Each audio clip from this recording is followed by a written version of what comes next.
ഇടതുമുന്നണിയുടെ ശക്തി കേന്ദ്രം തന്നെയാണ് ചെറുകുന്ന് ഗ്രാമപഞ്ചായത്ത്. എന്നാൽ കഴിഞ്ഞ തദ്ദേശ തിരഞ്ഞെടുപ്പിൽ ഒരു വാർഡിൽ UDF സീറ്റ് നേടി. നേരത്തെ 13 വാർഡുകളായിരുന്നു ഉണ്ടായത്. ഒരു സീറ്റിൽ UDFും 12 സീറ്റിൽ LDFും. നിലവിൽ വാർഡ് വിഭജനത്തിന് ശേഷം അത് 14 വാർഡുകളായി വർദ്ധിച്ചു. കടുത്ത പോരാട്ടം തന്നെയാണ് മൂന്ന് മുന്നണികളും തമ്മിൽ ചെറുകുന്ന് ഗ്രാമപഞ്ചായത്തിൽ നടക്കുന്നത്.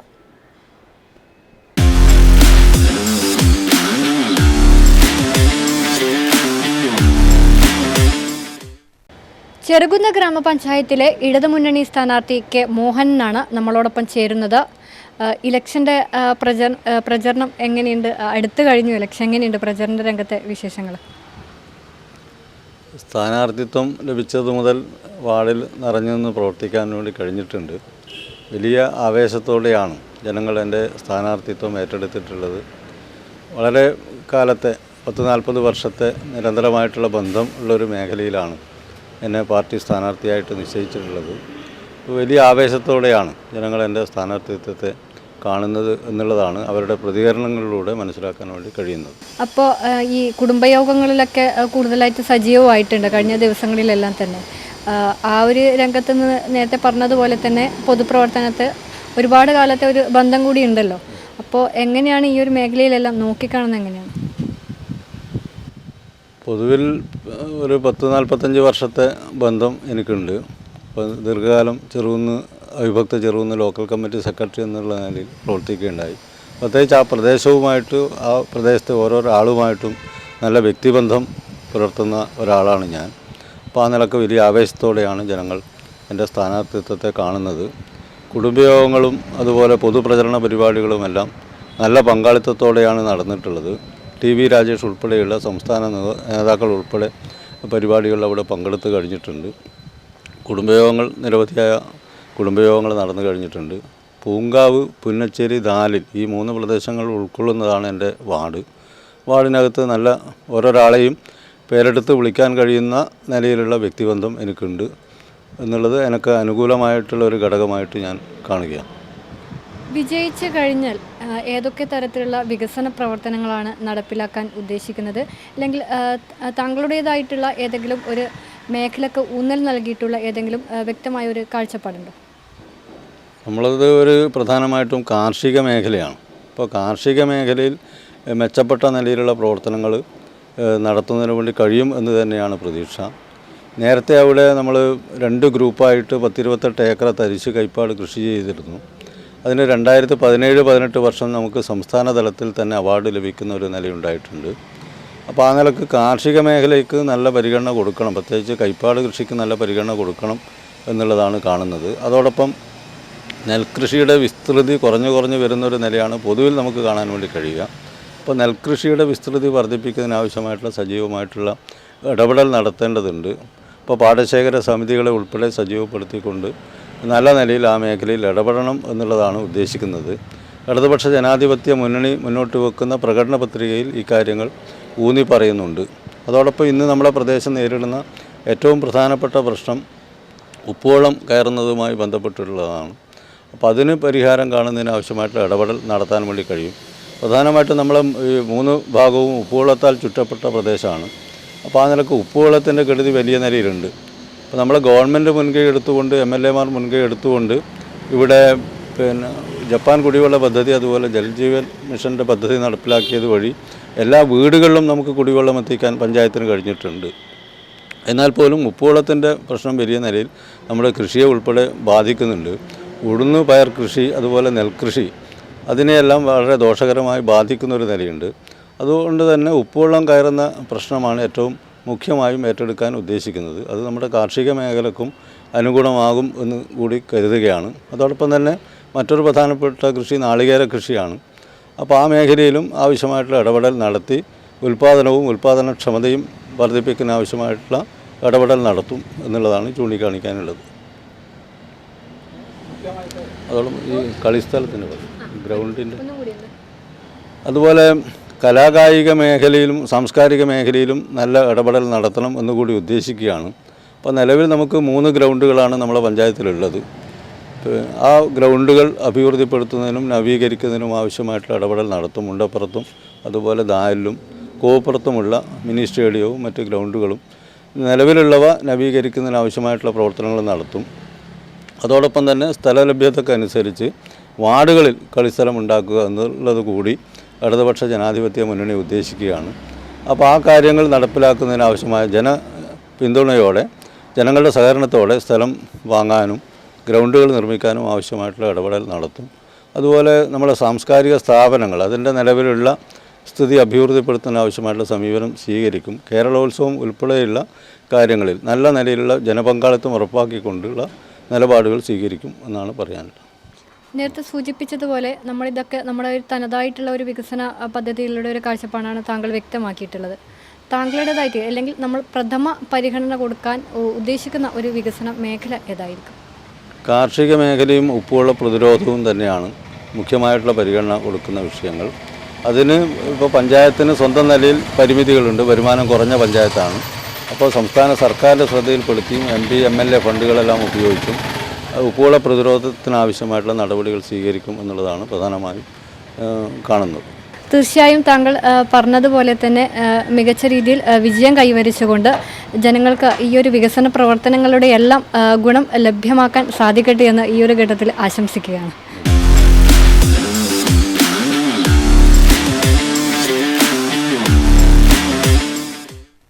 ചെറുകുന്ന ഗ്രാമപഞ്ചായത്തിലെ UDF സ്ഥാനാർത്ഥി രാഹുൽ പുത്തൻപുരയിലാണ് നമ്മളോടൊപ്പം ഇപ്പോൾ ചേരുന്നത്. അപ്പോൾ തെരഞ്ഞെടുപ്പ് പ്രചരണം എങ്ങനെയുണ്ട്? ജനങ്ങളിൽ നിന്നുള്ള ഒരു പ്രതികരണങ്ങളൊക്കെ എങ്ങനെയാണ്? തെരഞ്ഞെടുപ്പ് പ്രചരണം നമ്മൾ ആദ്യഘട്ടം ഓൾറെഡി പൂർത്തീകരിച്ചു കഴിഞ്ഞു. ആദ്യഘട്ടത്തിൽ തന്നെ നല്ലൊരു പ്രതികരണമാണ് ഇപ്പോൾ കിട്ടിയത്. കാരണം വെച്ചാൽ ഇപ്പം എൻ്റെ എതിർ സ്ഥാനാർത്ഥിക്ക് ഇപ്പോൾ പാർട്ടിയിൽ നിന്ന് തന്നെ ഒരു റിബൽ സ്ഥാനാർത്ഥി വന്നിട്ടുണ്ട്. കൂടാതെ പാർട്ടിയിലെ പല അഴിമതികളും റിബൽ സ്ഥാനാർത്ഥി പുറത്തേക്ക് കൊണ്ടുവന്നിട്ടുണ്ടായിരുന്നു. അതൊക്കെ ഇപ്പം പ്രചരണ ആയുധാക്കിയിട്ട് റിബൽ സ്ഥാനാർത്ഥി അടക്കം ജനങ്ങളിലേക്ക് എത്തിച്ചിട്ടുണ്ട്. ആ ഒരു വികാരം ജനങ്ങളിൽ നിന്ന് എനിക്ക് വോട്ട് ചോദിക്കാൻ പോയപ്പോൾ മനസ്സിലാക്കി.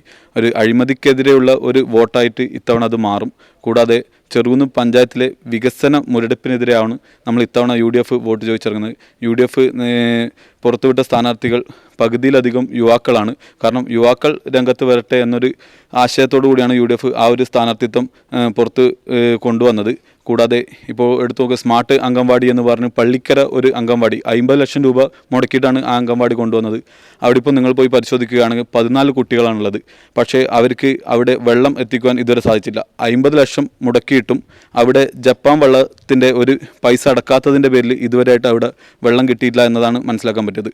കൂടാതെ ഇവിടെ ഇത്രയും വലിയ ഒരു ചെറുകുന്ന് പഞ്ചായത്തിൽ കൂടുതൽ ഫുട്ബോൾ പ്രേമികൾ ഉള്ള ഈ ഒരു പഞ്ചായത്തിൽ ഒരു നല്ലൊരു കളിസ്ഥലം ഇതുവരെ ഈ ഒരു പഞ്ചായത്തിന് ഉണ്ടാക്കി കൊടുക്കാൻ സാധിച്ചില്ല.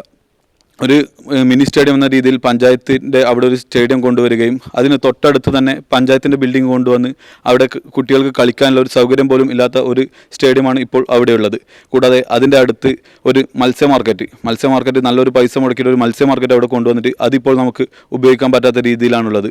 കൂടാതെ ഇവിടെ VS അച്യുതാനന്ദൻ ഉദ്ഘാടനം ചെയ്ത ഒരു ശുദ്ധജല പദ്ധതിയുടെ ഒരു പരിപാടി ചെറുകുന്നിൽ, കേരളത്തിൽ തന്നെ ആദ്യമായിട്ട് ശുദ്ധജല പദ്ധതി കൊണ്ടുവന്നത് ചെറുകുന്നായിരുന്നു. അതിൻ്റെ കണക്കെടുത്ത് നോക്കുകയാണെങ്കിൽ, അതിനുവേണ്ടി ചിലവാക്കിയ പൈസ എടുത്ത് നോക്കുകയാണെങ്കിൽ അത് വെറും അഴിമതിയുടെ പേരിൽ ഇപ്പോൾ അത് ഇവിടെ ഇല്ലാത്ത രീതിയിലേക്ക് മാറിയിട്ടുണ്ട്. അവർ പറയുന്ന ഒരു കാരണം വാട്ടർ അതോറിറ്റിയുടെ കൃത്യമായിട്ടുള്ള റിപ്പോർട്ട് കാര്യങ്ങൾ അവർക്ക് കിട്ടിയില്ല, അതിൻ്റെ പേരിൽ ആ പദ്ധതി ഉപേക്ഷിച്ചു എന്ന രീതിയിലാണ് ഞാൻ മനസ്സിലാക്കുന്നത്. അപ്പോൾ അത് നിങ്ങൾ കൃത്യമായി എടുത്ത് പരിശോധിക്കുകയാണെങ്കിൽ കൃത്യമായ അഴിമതികൾ കാര്യങ്ങൾ നടത്തിക്കൊണ്ട് ആ ഒരു പദ്ധതി ലക്ഷങ്ങൾ മുടക്കിയിട്ട് ഇവിടെ മൂടിക്കെട്ടിയ അവസ്ഥയിലാണുള്ളത്. അപ്പം അഴിമതിക്കെതിരെ വികസന മുരടിപ്പിനെതിരെയാണ് നമ്മൾ ഇത്തവണ വോട്ട് ചോദിച്ച് ഇറങ്ങുന്നത്. ഈ പ്രചരണ രംഗത്ത് വീടുകളിലൊക്കെ പോകുമ്പോൾ ജനങ്ങൾ എങ്ങനെയാണ്, അവരുടെ ഭാഗത്തു നിന്നുള്ള ഒരു റെസ്പോൺസ് എങ്ങനെയാണ് യൂത്ത് കൂടിയാവുമ്പോൾ? ജനങ്ങൾ പൂർണ്ണമായി 2 കൈ നീട്ടി സ്വീകരിച്ചുകൊണ്ടാണ് നമ്മളെ സ്വീകരിക്കുന്നത്. കാരണം യുവാക്കൾ വരട്ടെ, നല്ലൊരു യുവത്വം വരട്ടെ എന്ന രീതിയിലുള്ള ഒരു പ്രചരണം അല്ലെങ്കിൽ ആ ഒരു സ്വീകരണമാണ് നമുക്കിപ്പോൾ ലഭിച്ചുകൊണ്ടിരിക്കുന്നത്. അതിപ്പം എൻ്റെ കാര്യമായാലും മുജീബ് റഹ്മാൻ ആയാലും ബാക്കിയുള്ള യുവാക്കൾ എല്ലാവരും എന്താ പറയുക, ആ ഒരു വികാരം നമുക്ക് ആ ഒരു മുഖത്തായാലും നമുക്കത് വായിച്ചെടുക്കാൻ സാധിക്കും. ഒരു വോട്ട് ചോദിച്ചൊരു വീട്ടിൽ പോകുമ്പോൾ അവർ അത്രയും സന്തോഷത്തോടു കൂടിയാണ് നമ്മളെ സ്വീകരിക്കുന്നത്. അപ്പോൾ വിജയിച്ച് വരികയാണെങ്കിൽ ഏതൊക്കെ തരത്തിലുള്ള വികസന പ്രവർത്തനങ്ങളായിരിക്കും ഇവിടെ കാഴ്ചവെക്കുക? അല്ലെങ്കിൽ നമ്മുടേതായിട്ടുള്ള ഒരു മറ്റ് തനതായിട്ടുള്ള ഒരു പദ്ധതികളല്ലാതെ നമ്മുടേതായിട്ടുള്ള ഏതെങ്കിലും ഒരു പദ്ധതികൾ ആവിഷ്കരിക്കുമോ എങ്കിൽ അതേതൊക്കെയായിരിക്കും? നമ്മൾ വിജയിച്ചു വരികയാണെങ്കിൽ ആദ്യം തന്നെ ഇവിടുത്തെ കുട്ടികൾക്ക് വേണ്ടുന്ന കളിക്കുവാനുള്ള നല്ലൊരു കളിസ്ഥലം അത് നമ്മൾ ആദ്യം തന്നെ മുമ്പോട്ട് വെക്കുന്ന ഒരു കാര്യമാണ്. കൂടാതെ ചെറുകുന്ന് പഞ്ചായത്തിനെ എടുത്തു നോക്കുകയാണെങ്കിൽ ചുറ്റും ഉപ്പുവെള്ളത്താൽ ചുറ്റപ്പെട്ട ഒരു പ്രദേശമാണ്. ഉപ്പുവെള്ളം കയറാതിരിക്കുവാൻ വേണ്ടിയിട്ടുള്ള പരമാവധി നല്ല നല്ല പ്രവർത്തനങ്ങൾ നമ്മൾ എന്തായാലും ഇവിടെ കാഴ്ചവെക്കാൻ വേണ്ടി നമ്മൾ തീരുമാനിച്ചിട്ടുണ്ട്. കൂടാതെ റോഡുകൾ എടുത്തു നോക്കുകയാണെങ്കിൽ പല റോഡുകളും നിങ്ങൾ എടുത്തു നോക്കുകയാണെങ്കിൽ കട്ടക്കുളം പോലെയുള്ള സ്ഥലത്ത് പോയി നോക്കുകയാണെങ്കിൽ റോഡുകളുടെ കൃത്യമായ ശോചനീയാവസ്ഥ നിങ്ങൾക്ക് മനസ്സിലാവും. റോഡിന് നമ്മൾ മുൻതൂക്കം ഈ ഒരു പഞ്ചായത്തിൽ നമ്മൾ ജയിച്ചു വരികയാണെങ്കിൽ കൃത്യമായി കൊടുക്കുന്നതാണ്. പിന്നെ കൂടാതെ ഞാൻ ഇപ്പോൾ വോട്ട് ചോദിച്ച് പല വീടുകളിൽ പോകുമ്പോഴും ഒരു നടപ്പാത പോലും ഇല്ലാതെ ദുരിതം അനുഭവിക്കുന്ന പല വീടുകൾ നമ്മൾ ശ്രദ്ധയിൽപ്പെട്ടിട്ടുണ്ട്. എൻ്റെ വാർഡിൽ മാത്രമല്ല പല വാർഡുകളിലും അത് കൃത്യമായി നമുക്ക് ശ്രദ്ധയിൽപ്പെട്ടിട്ടുണ്ടായിരുന്നു. അപ്പോൾ അവയൊക്കെ നമ്മൾ പരിഹരിക്കാൻ വേണ്ടി മാക്സിമം ശ്രമിക്കും. നടപ്പാത പോലുള്ള കാര്യങ്ങൾ നമുക്കിപ്പോൾ ഇവിടുന്ന് പഞ്ചായത്തിൻ്റെ ഫണ്ട് ഉപയോഗിച്ചിട്ടായാലും MPയുടെ ഫണ്ട് ഉപയോഗിച്ചിട്ടായാലും നമ്മൾ കൃത്യമായി ചെയ്യുന്നതായിരിക്കും. വേറൊരു കാര്യം എന്ന് വെച്ചാൽ MPയുടെ ഫണ്ട് നമുക്ക് ഇവിടെ 3 തവണ നമ്മളിവിടെ ഹൈമാസ് ലൈറ്റിന് വേണ്ടി കൊടുത്തു. പക്ഷേ പഞ്ചായത്ത് അത് കൃത്യമായി നിഷേധിച്ചു. പഞ്ചായത്ത് അവർ പറയുന്നൊരു കാരണം MPയുടെ ഹൈമാസ് ലൈറ്റിൻ്റെ പൈസ ഇലക്ട്രിസിറ്റി അടക്കാൻ വേണ്ടി അവർക്ക് സാധിക്കില്ല എന്ന് പറഞ്ഞുകൊണ്ട് 3 തവണയോളം നമ്മൾ കൊടുത്ത അപേക്ഷ അവർ നിരസിച്ചു. ഇനി നമ്മൾ കൃത്യമായി ഇലക്ഷൻ ജയിച്ചു വരികയാണെങ്കിൽ കൃത്യമായിട്ടുള്ള ഹൈമാസ് ലൈറ്റുകളടക്കം MPയുടെ കൃത്യമായിട്ടുള്ള ഫണ്ടുകൾ കൃത്യമായി നമ്മുടെ പഞ്ചായത്തിലേക്ക് എത്തിക്കാൻ നമ്മൾ മാക്സിമം ശ്രമിക്കും. താങ്കളുടേതായിട്ടുള്ള ഒരു വികസന പദ്ധതി എന്തായിരിക്കും ഇവിടെ നടപ്പിലാക്കുക? അതാണ് ഞാൻ പറഞ്ഞു വന്നത്. നമ്മൾ ഒരു വികസനം എന്ന് പറഞ്ഞാൽ നമ്മൾ റോഡ് മുതൽ അങ്ങോട്ടുള്ള എല്ലാ വികസനവും നമ്മൾ കൃത്യമായി നോട്ട് ചെയ്ത് വെച്ചിട്ടുണ്ട്. നമ്മളിപ്പോൾ ഒരു വോട്ട് ചോദിക്കാൻ പോകുമ്പോൾ കൃത്യമായിട്ട് നമുക്ക് മനസ്സിലാവും ആ പ്രദേശത്തെ എന്താ പറയുക അവസ്ഥ എന്താണെന്ന്. അപ്പോൾ അതടക്കം നമ്മൾ കൃത്യമായി നോട്ട് ചെയ്ത് വെച്ചിട്ടുണ്ട്. ഈവൻ എന്താ പറയുക നമ്മുടെ നടപ്പാതയായാലും റോഡായാലും കളിസ്ഥലമായാലും നമ്മൾ കൃത്യമായി നോട്ട് ചെയ്ത് വെച്ചു.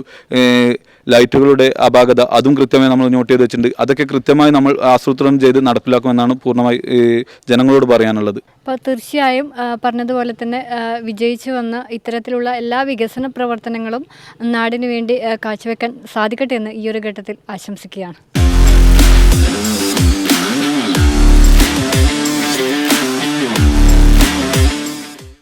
ചെറുകുന്ന ഗ്രാമപഞ്ചായത്തിലെ NDA സ്ഥാനാർത്ഥി ഹരിദാസ് കവണിശ്ശേരിയാണ് നമ്മളോടൊപ്പം ചേരുന്നത്. അപ്പോൾ തെരഞ്ഞെടുപ്പ് അടുത്തു കഴിഞ്ഞു, ഇനി ചുരുക്കം ദിവസങ്ങൾ മാത്രമേ മുന്നിലുള്ളൂ. എങ്ങനെയുണ്ട് പ്രചരണം? എങ്ങനെയാണ് പ്രചരണം? ഞങ്ങൾ കവണിശ്ശേരിയിലെ ഒരു വക എല്ലാ വീടുകളും സന്ദർശിച്ചിട്ടുണ്ട്. അപ്പോൾ നല്ല പ്രതികരണമാണ് എല്ലായിടത്തും കിട്ടുന്നത്. ഇവിടുത്തെ വികസന മുരടിപ്പ് കാരണമാണ് NDAയോട് പ്രത്യേകിച്ച് BJPയോട് ജനങ്ങൾക്കുള്ള താല്പര്യം. സ്ത്രീകളും യുവജനങ്ങളുമാണ് കൂടുതൽ BJPയോട് അനുഭാവപൂർണമായ ഒരു ഇത് ഞങ്ങളോട് പറയുന്നത്. അതുപോലെ തന്നെ നമ്മുടെ 2 ക്ഷേത്രങ്ങളും എല്ലാം ഉൾക്കൊള്ളുന്ന കവണിശ്ശേരി എന്ന കൊച്ചു ഗ്രാമമാണ് നമ്മുടെ 6-ാം വാർഡ്.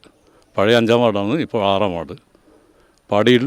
പാടിപ്പുഴയും അതിൻ്റെ ഒരു ഭാഗവും ഈ കവണിശ്ശേരി വാർഡിൻ്റെ കൂടെയുണ്ട്. എങ്ങനെയുണ്ട് ഈ പ്രചരണം? എങ്ങനെയാണ് മുന്നോട്ട് പോകുന്നത്? പ്രചരണം ഞങ്ങൾ ഏറ്റവും കൂടുതൽ ജനങ്ങളിലേക്ക് കയറി ചെന്നുകൊണ്ടുള്ള പ്രചരണമാണ് നടത്തുന്നത്. കാരണം എന്ന് വെച്ചാൽ ഞങ്ങളുടെ പ്രചരണ ബോർഡുകളോ തോരണങ്ങളോ ഒന്നും ഞങ്ങൾക്ക് ഇപ്പം നമ്മുടെ നാട്ടിൽ പ്രചരിപ്പിക്കാൻ കഴിയാത്ത ഒരവസ്ഥയാണുള്ളത്. അതുകൊണ്ട് പരമാവധി സോഷ്യൽ മീഡിയ വഴിയും അതുപോലെ തന്നെ ഗൃഹസമ്പർക്കത്തിലൂടെയാണ് ഞങ്ങളുടെ പ്രചരണം മുന്നോട്ട് കൊണ്ടുപോകുന്നത്. അതുപോലെ തന്നെ തുടരുക തന്നെ ചെയ്യും. ജനങ്ങൾ എന്താണ് ഈ ഒരു ഓരോ വീടുകളൊക്കെ കയറുമ്പോൾ എന്താണ് അവരുടെ ഭാഗത്തു നിന്നുള്ള ഒരു പ്രതികരണം എന്താണ്? അവരുടെ ഭാഗത്തുനിന്ന് കാര്യമായിട്ടുള്ളത് ഇവിടുത്തെ വികസന മുരടിപ്പ് തന്നെയാണ്. അതുപോലെ തന്നെ ചില പ്രശ്നങ്ങളുണ്ടല്ലോ ഈ രാജ്യത്ത്, ചില സമൂഹത്തോട് മാത്രം ഈ കേരളത്തിലെ പിണറായി സർക്കാർ കാണിക്കുന്ന ചില കൊള്ളരുതായ്മകൾ, അത് ജനങ്ങളുടെ മനസ്സിൽ ആഴത്തിൽ മുറിവേൽപ്പിച്ചിട്ടുണ്ട്. അതാണ് ഞങ്ങൾക്ക് മനസ്സിലാക്കാൻ കഴിഞ്ഞത്. അതുകൊണ്ട് തന്നെ ജനങ്ങൾ ഒന്നടങ്കം ഈ തെരഞ്ഞെടുപ്പിൽ ഭാരതീയ ജനതാ പാർട്ടിയുടെ കൂടെ നിൽക്കുമെന്നാണ് ഞങ്ങൾ പ്രതീക്ഷിക്കുന്നത്. വിജയിച്ചു കഴിഞ്ഞാൽ ഏതൊക്കെ രീതിയിലുള്ള വികസന പ്രവർത്തനങ്ങളായിരിക്കും മുന്നോട്ട് വയ്ക്കുന്നത്? വികസന പ്രവർത്തനങ്ങൾ നമ്മുടെ കേന്ദ്ര ഗവൺമെൻറ്റിൻ്റെ ഒരുപാട് പദ്ധതികളുണ്ട് നമ്മുടെ ജനങ്ങളിലേക്ക് എത്തിക്കാതെ. അതായത് കഴിഞ്ഞ 20 വർഷത്തിന് മുകളിലായി ചെറുകുന്ന പഞ്ചായത്ത് ഭരിക്കുന്ന CPM, തുടർച്ചയായി ഭരിക്കുന്ന CPM പല പദ്ധതികളും തടഞ്ഞു വച്ചിരിക്കുകയാണ്. അത് ജനങ്ങളിലേക്ക് എത്തിയാൽ അവരുടെ രാഷ്ട്രീയ പ്രവർത്തനത്തിന് തടസ്സം വരും എന്ന ഒരു വിശ്വാസമാണ് അവരെ കൊണ്ട് അങ്ങനെ ചെയ്യിപ്പിക്കുന്നത്. അപ്പോൾ നമ്മൾ കൃത്യമായിട്ട് കേന്ദ്ര ഗവൺമെൻറ്റിൻ്റെ പദ്ധതികൾ ഓരോ വീടുകളിലും എത്തിക്കുന്ന വിധത്തിലുള്ള പ്രവർത്തനം കൊണ്ടുവരും. വന്നപാടന്നെ തേനും പാലും ഒഴുക്കുന്നൊന്നും പറയില്ല. ഘട്ടം ഘട്ടമായി കേന്ദ്ര വികസന പദ്ധതികൾ, അതായത് വികസിത ഇന്ത്യ, വികസിത കേരളം, അതിൻ്റെ കൂടെ തന്നെ ചെറുകുന്നിനെയും നല്ല രീതിയിൽ വികസിപ്പിച്ചുകൊണ്ട് ഇതിൻ്റെ മുഖച്ഛായ തന്നെ മാറ്റും. അതുപോലെ തന്നെ നമ്മുടെ വാർഡിൽ 2-3 പുതിയ റോഡുകൾ ഉണ്ടാക്കിയിട്ട് ഏകദേശം ഒരു 10 വർഷത്തോളമായി. പഞ്ചായത്ത് ഇന്ന് വരെ തിരിഞ്ഞു നോക്കിയിട്ടില്ല. ആ റോഡുകൾ ശാസ്ത്രീയമായ രീതിയിൽ നീർച്ചാലുകളുണ്ടാക്കി, ആദ്യം തന്നെ നീർച്ചാലുകളുണ്ടാക്കി ടാർ ചെയ്യാൻ പറ്റുന്നതാണെങ്കിൽ ടാർ ചെയ്ത് കൊടുക്കും, അല്ലെങ്കിൽ കോൺക്രീറ്റ് ചെയ്യാൻ പറ്റുന്നതാണെങ്കിൽ അത് ചെയ്ത് കൊടുക്കും. അങ്ങനെ ആ റോഡിൻ്റെ വികസനം ആദ്യം തന്നെ ചെയ്തു കൊടുക്കും. അതുപോലെ തന്നെ ജൽജീവൻ പദ്ധതി കേന്ദ്ര ഗവൺമെൻറ്റിൻ്റെ, അത് എല്ലാ വീടുകളിലും കുടിവെള്ളമില്ലാതെ എല്ലാ വീടുകളിലും എത്തിച്ചു കൊടുക്കും. പിന്നെ പ്രധാനമന്ത്രിൻ്റെ ആവാസ് യോജന പദ്ധതിയിലൂടെ നമ്മുടെ നാട്ടിലെ വീടില്ലാതെ പാവം ജനങ്ങൾക്ക് കൃത്യമായിട്ട് അവർക്ക് വീടുണ്ടാക്കി കൊടുക്കുന്നത് ഡയറക്റ്റ് ഇപ്പം കേന്ദ്രത്തിലേക്ക് അതിൻ്റെ അപേക്ഷ അയക്കുന്ന ഒരു സംവിധാനമുണ്ട്. അതിലൂടെ കൃത്യമായിട്ട് അവർക്ക് അത് എത്തിച്ചു കൊടുക്കും. അപ്പോൾ താങ്കളുടേതായിട്ടുള്ള ഒരു വികസന ഒരു കാഴ്ചപ്പാട് എന്തായാലും ഉണ്ടാവില്ല. ഇതൊക്കെ ഇപ്പോൾ പറഞ്ഞതുപോലെ തന്നെ കേന്ദ്ര ഗവൺമെൻറ്റിൻ്റെ അവരുടെ ഒരു നയത്തിൻ്റെ ഭാഗം. താങ്കൾക്ക് ഒരു മുൻഗണന കൊടുക്കണം എന്ന് തോന്നിയ താങ്കളുടേതായിട്ടുള്ള ഒരു പദ്ധതി എന്തെങ്കിലും ഉണ്ടെങ്കിൽ അത് വിഭാവനം ചെയ്യുക. അത് ഏതാണ്? അത് വിദ്യാഭ്യാസ മേഖലകളിലാണ്. അത് കാലാനുസൃതമായ മാറ്റം കൊണ്ടുവരുന്നതിന് വേണ്ടി പരമാവധി ശ്രമിക്കും.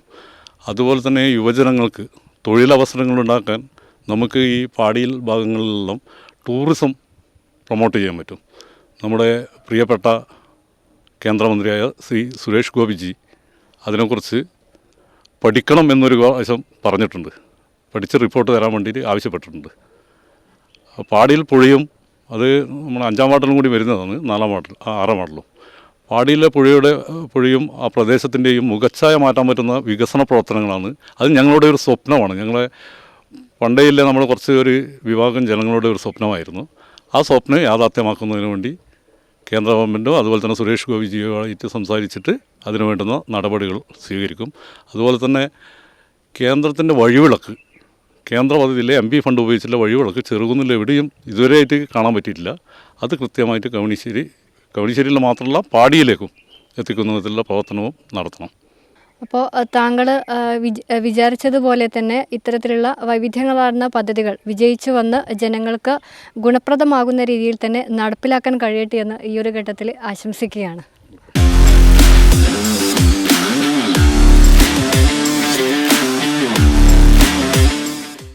എതിർ സ്ഥാനാർത്ഥികളില്ലാതെ വർഷങ്ങളായി ഇടതുമുന്നണി ഭരിക്കുന്നതാണ് കണ്ണപുരം ഗ്രാമപഞ്ചായത്ത്. നേരത്തെ 14 വാർഡുകളായിരുന്നു ഇവിടെ ഉണ്ടായത്. വാർഡ് വിഭജനത്തിന് ശേഷം ഒരു വാർഡ് കൂടി അത് 15ആയി. നിലവിൽ ഇതിനോടകം തന്നെ 6 സ്ഥാനാർത്ഥികൾ എതിരില്ലാതെ തിരഞ്ഞെടുക്കപ്പെട്ടു കഴിഞ്ഞു. 3 മുന്നണികളും മത്സരരംഗത്ത് കണ്ണപുരത്ത് സജീവമാണ്.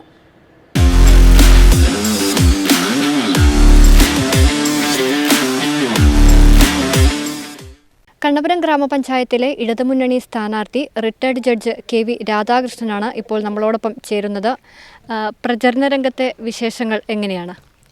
പ്രചരണം വളരെ ഊർജിതമായി തന്നെ നടക്കുന്നുണ്ട്.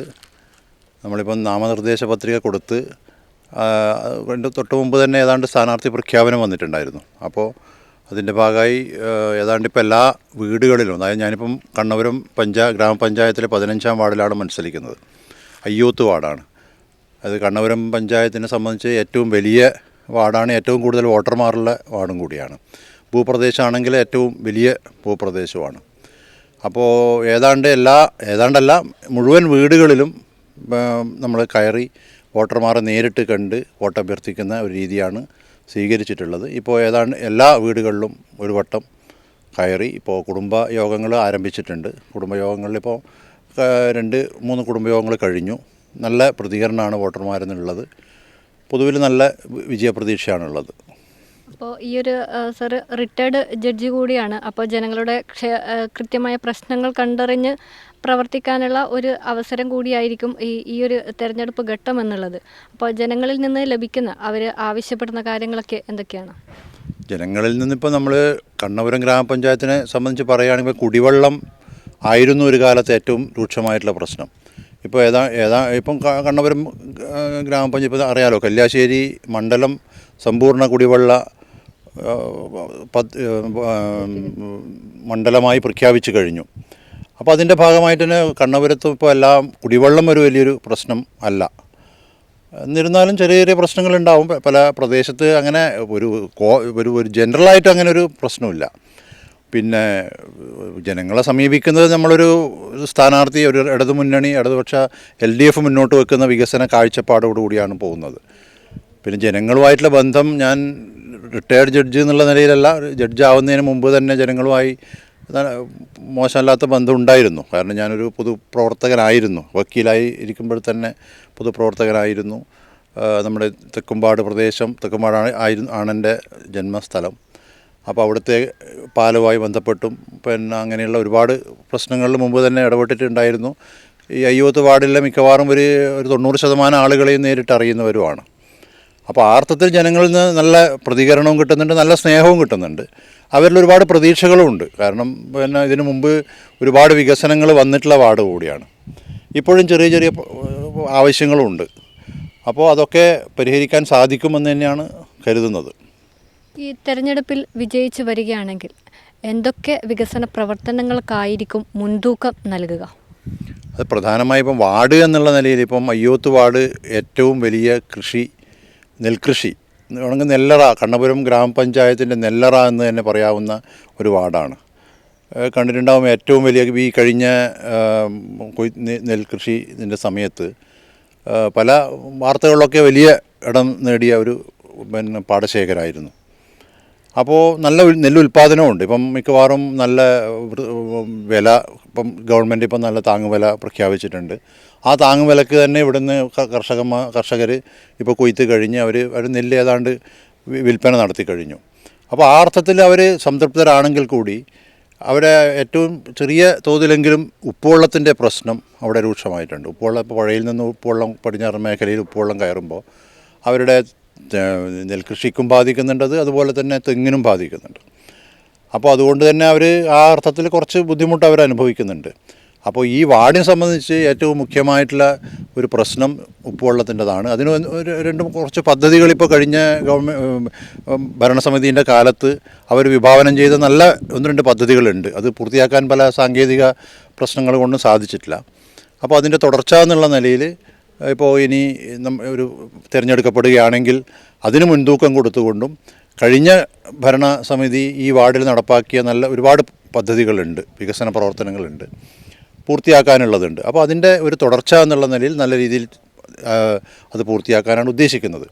പിന്നെ എൻ്റെ മനസ്സിലുള്ള ഒരു കാര്യമായ ഒരു ആഗ്രഹം എന്നുള്ള നിലയിൽ, ഒരു വിഷൻ എന്നുള്ള നിലയിൽ അത് എത്രത്തോളം ഒരു ഗ്രാമപഞ്ചായത്തിൽ നടപ്പാക്കാൻ സാധിക്കുമെന്നറിയില്ല. ഈ പ്രദേശം ഇപ്പോൾ ഈ അയ്യോത്ത് പ്രദേശം എന്ന് പറഞ്ഞു കഴിഞ്ഞാൽ നല്ലൊരു പ്രകൃതി രമണീയമായ ഒരു സ്ഥലമാണ്. പടിഞ്ഞാറ് പുഴയാണ്. ഈ ഏകദേശം അതിൻ്റെ കിഴക്കൻ ഭാഗത്തു കൂടി നല്ലൊരു തോട് പോകുന്നുണ്ട്, റാവിത്തോട് എന്ന് പറഞ്ഞിട്ടുള്ള വലിയ തോടാണ്. ഇപ്പോൾ നമ്മൾ ഇപ്പോൾ പോകുമ്പോൾ തന്നെ മനസ്സിലാവും, ഇവിടുന്ന് അയ്യോത്തുനിന്ന് കർണപുരം റെയിൽവേ സ്റ്റേഷൻ റോഡ് കൂടെ പോകുമ്പോൾ വൈകുന്നേരം ആയിക്കഴിഞ്ഞാൽ ധാരാളം എന്ന് പറഞ്ഞാൽ കുറച്ചല്ല, ഒരു കുടുംബങ്ങൾ വന്ന് വൈകുന്നേരം അവിടെ റോഡിൻ്റെ സൈഡിൽ ഒരു മാനസികോല്ലാസം എന്നുള്ള നിലയിൽ ഒരു ഗെറ്റ് ടുഗദർ പോലെ ആളുകൾ വരുന്നുണ്ട്. അതിപ്പോൾ ഈ തോടിൻ്റെ കരയിലുള്ള പാലത്തിൻ്റെ അടുത്തായാലും അയ്യോത്ത് വയലിലെ ആ പ്രദേശത്തായാലൊക്കെ. അപ്പോൾ അത്തരത്തിലുള്ള ആളുകളെ ആകർഷിക്കുന്ന രീതിയിലുള്ള ഒരു നല്ലൊരു ടൂറിസം പദ്ധതി കൂടി നടപ്പാക്കുകയാണെങ്കിൽ ഈ പ്രദേശത്തിൻ്റെ കാർഷിക മേഖല അഭിവൃദ്ധിപ്പെടുന്നതോടൊപ്പം തന്നെ ഈ ടൂറിസവും കൂടി നമുക്ക് ഡെവലപ്പ് ചെയ്ത് ഒരു ജനങ്ങൾക്ക് നമുക്കറിയാലോ, പൊതുവേ കേരളം ഒരു ടൂറിസം പ്രൊമോഷൻ നടന്നുകൊണ്ടിരിക്കുന്ന ഒരു കാലഘട്ടമാണ്. ധാരാളം ആളുകൾ വരുന്നുണ്ട്. അതിന് പുറമെയാണ് കഴിഞ്ഞ വർഷം ഒരു സൂര്യകാന്തി പാടത്തിൻ്റെ ഏറ്റവും വലിയൊരു പാടം ഒരു പൂന്തോട്ടം തന്നെ ഇവിടെ നട്ടു വളർത്താനും അതിൽ കാണുന്നതിന് വേണ്ടിയിട്ട് ധാരാളം ആളുകൾ വന്നിട്ടുണ്ട്. അപ്പോൾ അത്തരത്തിൽ അത് വീണ്ടും തുടർ പദ്ധതി എന്നുള്ള നിലയിൽ ഇപ്പോൾ ഈ വർഷവും LDFൻ്റെ പ്രകടന പത്രികയിലൊക്കെ അത് വിഭാവനം ചെയ്യുന്നുണ്ട്. അപ്പോൾ ആ രീതിയിൽ അത് കൂടി പ്രോത്സാഹിപ്പിച്ച് ധാരാളം ആളുകളെ നമ്മുടെ വാർഡിലേക്ക് ആകർഷിക്കുകയും അതുവഴി ചെറിയ ചെറിയ സംരംഭങ്ങൾ ഇപ്പോൾ വന്നിട്ടുണ്ട്. ഇപ്പോൾ ആ പാലത്തിൻ്റെ അടുത്ത് തന്നെ ഒരു തട്ടുകട എന്നുള്ള നിലയിൽ, അപ്പോൾ ഒരു കുടുംബത്തിന് അത് വലിയൊരു സഹായമാണ്. അതുപോലെ തന്നെ പടിഞ്ഞാറൻ മേഖലയിൽ ഈ പടിഞ്ഞാറ് അയ്യോത്ത് റോഡിൻ്റെ സൈഡിൽ തന്നെ മറ്റൊരു തട്ടുകട, അതുപോലെ തന്നെ ഇപ്പോൾ ഒരു കരിമ്പിൻ ജ്യൂസിൻ്റെ ഒരു ഷോപ്പ് വന്നിട്ടുണ്ട്. അപ്പോൾ അതുപോലെ ജനങ്ങൾക്ക് ഇപ്പം പ്രത്യേകിച്ച് സ്ത്രീകൾക്ക് പകൽ സമയങ്ങളിൽ ഇപ്പം മറ്റ് ജോലികളൊന്നും ഇല്ലാത്ത സ്ത്രീകൾക്ക് ഇതുപോലുള്ള ചെറിയ ചെറിയ സംരംഭങ്ങൾ, ഇപ്പോൾ ഇപ്പോൾ നമുക്കല്ല ചൂട് സമയമാണ്, അപ്പോൾ ചെറിയ ഇതിന് വേണ്ടിയിട്ടുള്ള ചെറിയ പൈസക്ക് ഇപ്പം സംഭാരം അല്ലെ അതുപോലെ ചെറിയ കൂൾ ഡ്രിങ്ക്സൊക്കെ കൊടുക്കാൻ സാധിക്കും. അപ്പോൾ ആ രീതിയിൽ ആ ഒരു ഡെവലപ്പും കൂടി ചെയ്യണം എന്നാണ് മനസ്സിൽ ആഗ്രഹമുള്ളത്. അതിപ്പോൾ എത്രത്തോളം അതിൻ്റെ ഫണ്ടും അതിൻ്റെ സാങ്കേതികത്വമൊക്കെ പഠിക്കേണ്ടതായിട്ടുണ്ട്. അതാണ് ഇപ്പോൾ ആഗ്രഹിക്കുന്നത്.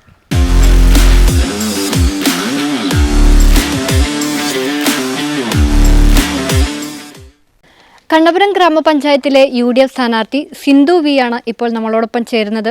അപ്പോൾ പ്രചരണമൊക്കെ നേരത്തെ തന്നെ ആരംഭിച്ചിട്ടുണ്ടായിരുന്നു. എങ്ങനെയുണ്ട് ഈ പ്രചരണം? ജനങ്ങളിൽ നിന്നുള്ള ഒരു പ്രതികരണം എങ്ങനെയുണ്ട്?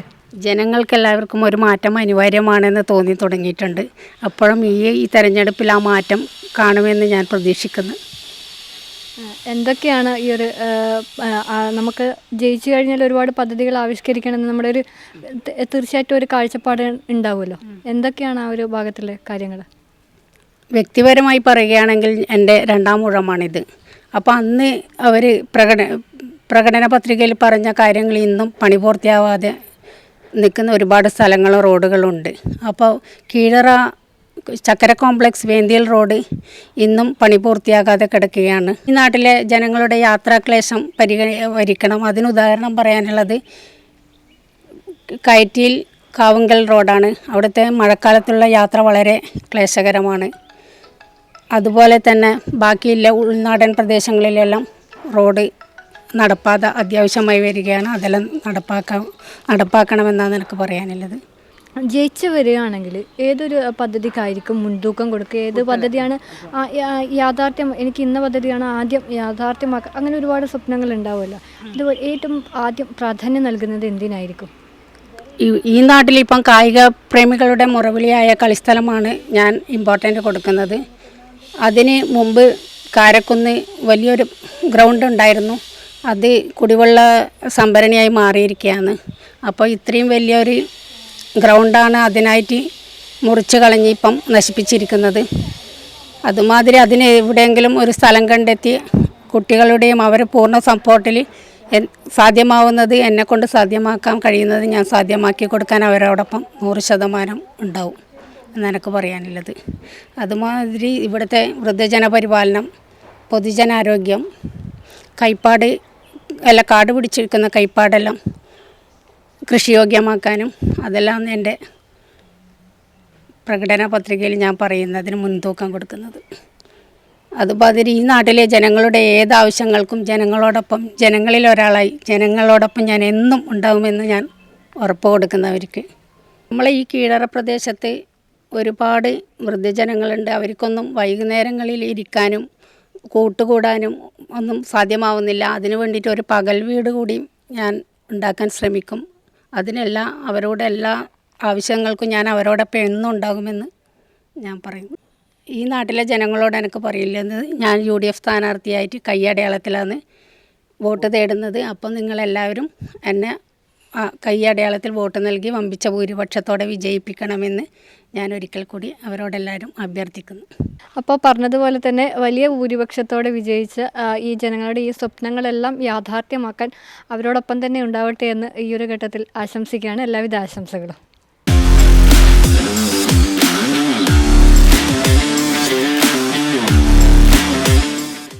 കണ്ണപുരം ഗ്രാമപഞ്ചായത്തിലെ NDA സ്ഥാനാർത്ഥി M ഗണേശനാണ് നമ്മളോടൊപ്പം ഇപ്പോൾ ചേരുന്നത്. ഗണേശേട്ടാ, അപ്പോൾ എങ്ങനെയുണ്ട് പ്രചരണം? ഒരു ജനങ്ങളിൽ നിന്ന് കിട്ടുന്ന പ്രതികരണം?